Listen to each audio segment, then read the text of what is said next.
இங்க பாருங்க மக்களே, இங்க பாருங்க, அந்த பையன் ட்ரீட்மெண்ட் பண்ற பையனை வலுக்கட்டாயமா போலீஸ வச்சு துரத்திருக்காங்க. பாருங்க போட்டாங்களா, அது எப்படி புடிங்கிருக்காங்க பாருங்க. இது கேட்க நியாயமே இல்லையா? டிவிக்கு ஆச்சு ஒலிக டிப்ஸ் கூட போடல கலெக்டர் கேட்டா இல்ல பயிர்ப்போம் வேற போலீஸ வச்சு துரத்துறாங்க. இவரை இப்படிதான் பண்ணுவீங்களா? கவர்மெண்ட் ஹாஸ்பிட்டல் இதான இது லட்சணம்? எங்க இருக்கீங்க நீங்க? எல்லாம் வாங்க, கிளம்பி வாங்க. இவர் எப்படி துரத்தலாம்? போலீஸ வச்சு துரத்துறாங்க. இதுதான் நியாயமா? இதுதான் ஜனநாயக நாடா? மோசமா இருக்கு. பிஜேபி பாசிசத்தை விட மோசமான ஆட்சி செய்றீங்க நீங்க. டிவிக்கு ஆட்சியா இது?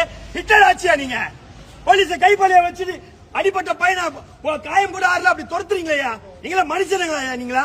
எல்லாம் இப்படி வாங்கப்பா, இல்லப்பா, உட்காருப்பா, எல்லாம் உட்காருப்பா, கருணாநிதி ஹாஸ்பிட்டல் வேலையை உட்காருங்க. நான் எந்திரிக்க மாட்டேங்க. நான் ஹாஸ்பிட்டல் எந்திரிக்க மாட்டேங்க. பாத்துக்கலாங்க.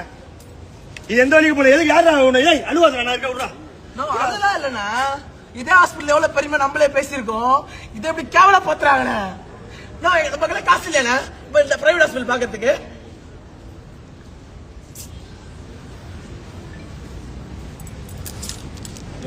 போலீஸ் வந்து ட்ரீட்மெண்ட் பாக்குறாங்க ஐசியூல வந்து. என்கிட்ட இதுக்கு ப்ரூஃப் இருக்கு. ஐசியூல வந்து இவனை விரட்டி அடிச்சிருக்காங்க.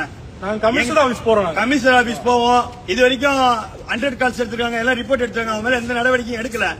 அதனால தயவு செய்து இப்ப அவங்க கம்ப்ளைண்ட் கொடுக்கலான்னு இருக்கும்போது போலீஸ் வந்து இவனை வந்து போலீஸ் ஹாஸ்பிட்டல் இருந்து வெளியே அனுப்புறாங்க.